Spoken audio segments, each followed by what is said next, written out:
स्वागत है आपका आज की चाय पे। कल मुनव्वर वाला एपिसोड जो रात को एयर हुआ है वो देखा है मैंने। एंड जल्दी से आप लोगों को कॉन्टेक्स्ट दे देती हूँ।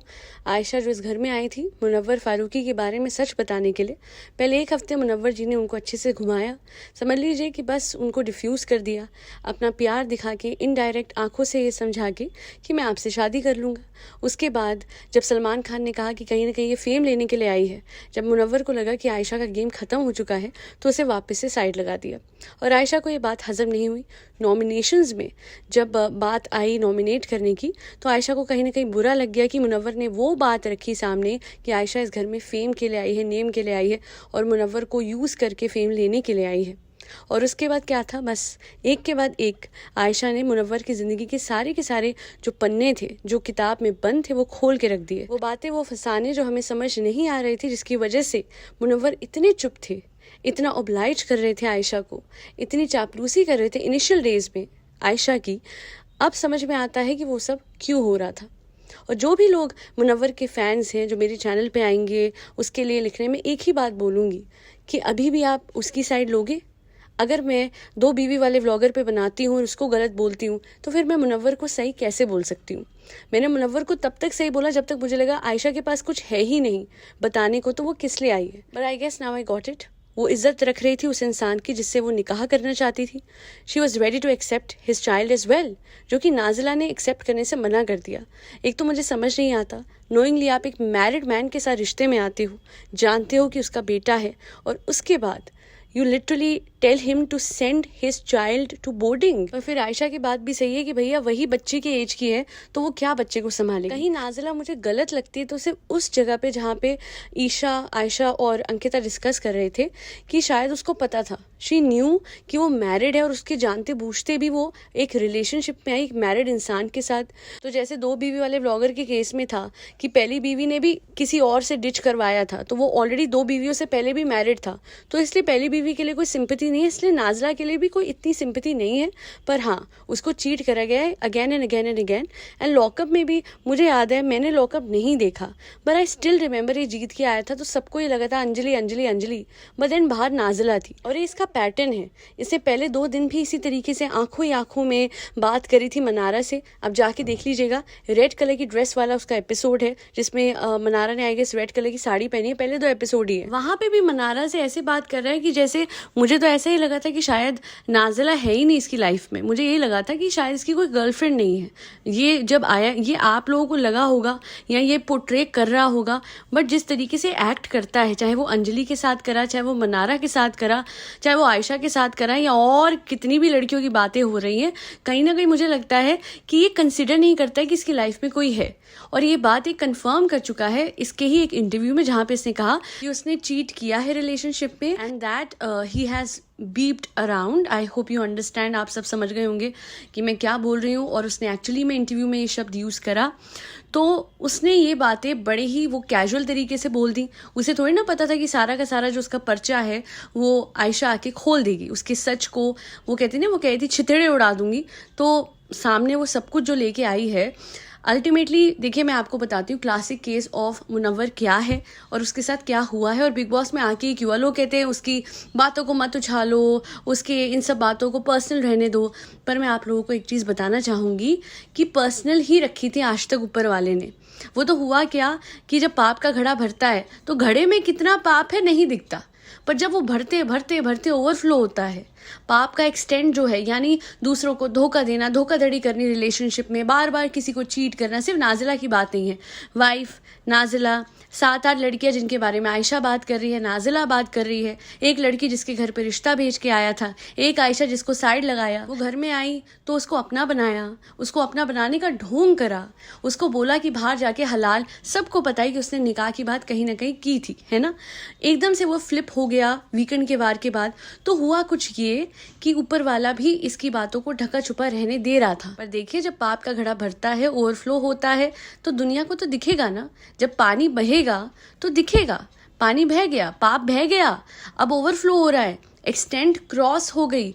और ये अच्छे बनने का ये जो भाई साहब ढोंग रचा रहे हैं, मैं ढोंग ही बोलूँगी इसे, मैं किस बात की सहानुभूति दूँ एक ऐसे आदमी को जो लड़कियों के इमोशंस के साथ ऐसे खेलता है, जो आयशा के बारे में इतने गंदे शब्द बोलता है। मैं कह सकती हूँ कि चलो जी वो फेम के लिए आई, ये सब कहता तो जायज़ होता, पर उसके लिए जो बात उसने नाज़िला को बोली है और जो बात अब निकल के आई है कि उसने एग्जैक्ट ये वर्ड्स बोले हैं कि what I had kept Ayesha for, she is not a commodity mister Munawar. Shame on your thinking Munawar.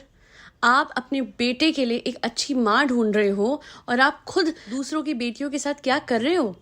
आप कहीं ना कहीं उनको वादा देते हो शादी करने का और उसके बाद एक चॉइस के हिसाब से इसको सिलेक्ट करूंगा उसको नहीं करूंगा, एट ए टाइम 3-4 लोगों से ये कह के कि कमिटमेंट नहीं है, पर आप उनके साथ रिश्ता रख रहे हो। कहने में भी मुझे शर्म आ रही है। इन भाई साहब को ये हरकतें करने में शर्म नहीं आई। इंसान सच्चा होता है तो सुन के नहीं लेगा, वो सामने रखेगा कि ये बातें थी, पर उसने क्या करा, बड़े कन्वीनियंटली जो लड़की घर में नहीं है, जिसने उस पर कीचड़ नहीं उछाला, उसके लिए उसने इतना कुछ बोल दिया।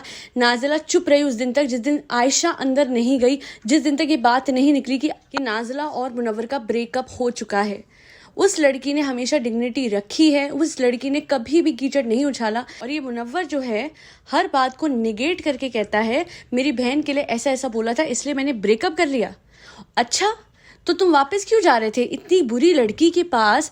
तुम तो बार बार कह रहे थे, तुम तो शो में उसके लिए रो रहे थे। अंकिता ने बोला ना, जब आयशा आई थी तो इससे बोला था कि मुझे तो आज भी नाज़िला के पास वापस जाना है, मुझे तो आज भी नाज़िला से मुझे पता है वो मुझे एक्सेप्ट कर लेगी। हाँ, बेचारा मुनव्वर, बेचारा मासूम मुनव्वर, जिसपे ये भी रीजनिंग होगी भैया नाज़िला जो है वो कहती थी कि तुम मुझे छोड़ो और देखो I will beep your life, बोला ना उसने। तो अब मैं एक बात कहना चाहूंगी आप सबसे कि फिर नाज़िला के पास वो सब कुछ है ना जो कि आयशा कह रही थी। और आयशा ने जो भी बातें बोली हैं उसने क्लियरली एक बात बोली है। देखिए, नेशनल टेलीविजन पे कोई लड़की अपनी इज्जत नहीं उछालेगी इस हद तक। उसने बहुत कुछ और बोला, बट जब ये सारी बातें उसे सामने लाई है वो, मैं यही कहूंगी कि कोई भी लड़की जब तक उस पॉइंट तक उसको ड्रैग नहीं किया गया, बहुत चुप रही वो, पर उसको उस लेवल तक इसने ड्रैग कर दिया, इस पे इल्जाम लगाने शुरू कर दिया। मतलब वो होता है ना, उल्टा चोर कोतवाल को डांटे, वो मुनव्वर ने करा। उसने सोचा अब नहीं, अब तो ये गलत दिख गई है तो मैं इसको नॉमिनेट करता हूँ। बट अच्छा है कि आयशा ये सब सामने तो लेके आई। कम से कम वो जिस पर्पस से इस घर में आई थी, मुनव्वर का सच दिखाना, एटलीस्ट हमें ये तो समझ में आया कि वो हवा में बातें नहीं कर रही थी। नाज़िला ऐसी, नाज़िला वैसी, नाज़िला इस टाइम पे उस घर में नहीं है। तो ये एलिगेशंस वो जो लगा रहा है, वो सोचता भी नहीं है कि वो चाहे नाज़िला तो बाहर कितनी सारी बातें उसके हाथ में है, कितनी सारी चैट्स नाज़िला के हाथ में है, उसे अभी तक बाहर नहीं करी। अगर वो कर देती है तो उसको वहां तक भी मुनव्वर ने ही ड्रैग करा। वरना उस दिन तो ये चिल्ला के आया था मनारा पे, don't take her name, don't take her name. पर आज आयशा से अपने आप को बचाने के लिए नाज़िला का नाम बर्बाद कर रहा है और बदनाम कर रहा है। आप मुझे बताइए ना, जिस लड़की के पास ये जाना चाहता है, जिसको ये प्यार करता था, ओ हो बेचारे पे मजबूरी थी। बड़ी मजबूरी भी तो इसे खुद बनाई ना। ये मैं पहले भी कह चुकी हूँ कि शादी से पहले इन लड़कों को गैरत याद नहीं आती, शादी के टाइम पे इनको याद आता है कि हमने एक ऐसी लड़की से शादी करनी है जो गैरतमंद हो, जिसका प्रोफेशन ऐसा वैसा ना हो। आयशा ऐसी वैसी लगने लग गई शादी के टाइम पे। उन बड़े बुजुर्ग से इसने कंसल्ट करा, ठीक है, तो भाई डेट करने से पहले भी तो सोचना था ना। आपको डेट करने से पहले ये सोचना था कि नहीं, मेरे तो कुछ प्रिंसिपल्स हैं लाइफ में, मैं तो इन बुजुर्ग से पूछ के ही चलूंगा। और फिर तो आप डेट भी नहीं कर सकते, बिकॉज देखा जाए तो आपकी गैरत को वो भी नहीं अलाउ करना चाहिए था। पर आपकी गैरत बड़ी ही कन्वीनियंस के हिसाब से चलती है। ये जो हमेशा कन्वीनियंस वर्ड यूज करता है ना मुनव्वर, ये इसके केस में ज्यादा एप्लीकेबल होता है। मैं इसको भी घुमाऊंगा, मैं उसको भी घुमाऊंगा, मैं इसके साथ भी रहूंगा, मैं उसके साथ भी रहूंगा, मैं कमिटमेंट नहीं दूंगा, मैं शादी के वादे करूंगा, पर शादी के टाइम पे मैं पलट जाऊंगा, क्योंकि मुझे तो एक अच्छी लड़की चाहिए ना। काश आयशा इसको बताए इस घर में कि तुम अच्छे लड़के नहीं। बार बार वो इसकी बातों पे पिघल जाती है। अभी भी लोग बोल रहे हैं लाइव में दिख रहा है, बातें कर रही है उससे। क्यों? दूसरा इज्जत नहीं कर रहा अपनी, तो अपनी तो इज्जत खुद करो। Munawwar is the biggest red flag that anyone could have witnessed ever on national television. इतनी गंदी, इतनी नीच, इतनी गिरी हुई बात मुनव्वर ने बोली है आयशा के लिए। शर्म आए मुनव्वर को ऐसी बातें करते हुए।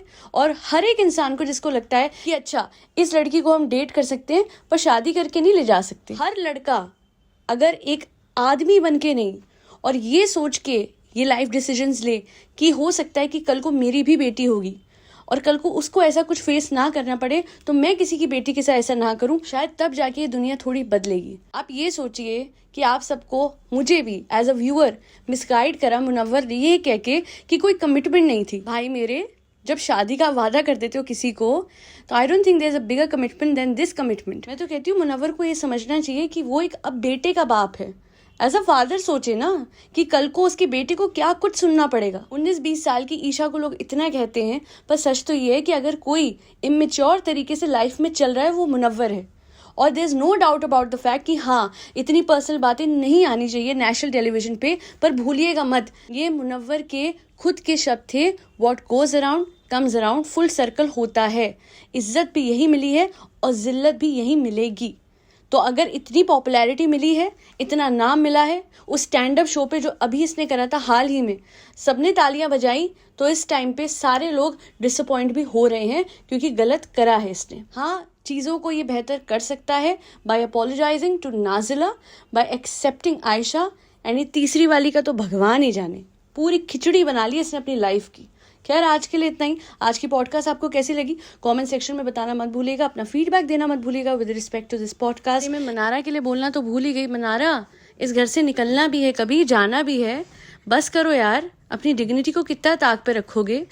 कैसी कैसी बातें बोली है इसने आयशा को कि सुन लो, नहीं वो तुम्हें प्यार नहीं करता, वो तुम्हें पसंद नहीं करता, he is not accepting it. एकदम पलट गई, एकदम मुनव्वर की साइड चली गई। जगह खाली हो गई, अब मैं चली जाती हूँ। अरे यार, have some dignity, have some respect. अच्छा खासा अपना स्टैंड ले रही है एंड फिर सडनली फ्लिप करती है। Ankita was not wrong. और बाकी सब घर वालों से बोलूंगी, बड़ा मजा आता है ना कान लगा के किसी की बातें सुनने का। अभिषेक इन सब में मुझे सबसे सही लगा, उसने बोला मैं जाके नहीं सुनूंगा। हालांकि किससे छुपा रहा था मुनव्वर, पूरी दुनिया को तो देखना और सुनना था ही। आफ्टर ऑल सब कुछ नेशनल टेलीविजन पे हो रहा था। आज के लिए इतना ही। कमेंट सेक्शन में बताना मत भूलिएगा कि आज की पॉडकास्ट आपको कैसी लगी। That be all. फरी बच्चों को खाना खिलाना मत भूलिएगा, उन्हें ठंड से बचाइए। और हाँ, याद है ना 22 जनवरी आने वाली है, रामलला घर आने वाले हैं, धूमधाम से दिवाली मनाना मत भूलिएगा। जय सिया राम, राधे राधे, हरे कृष्णा।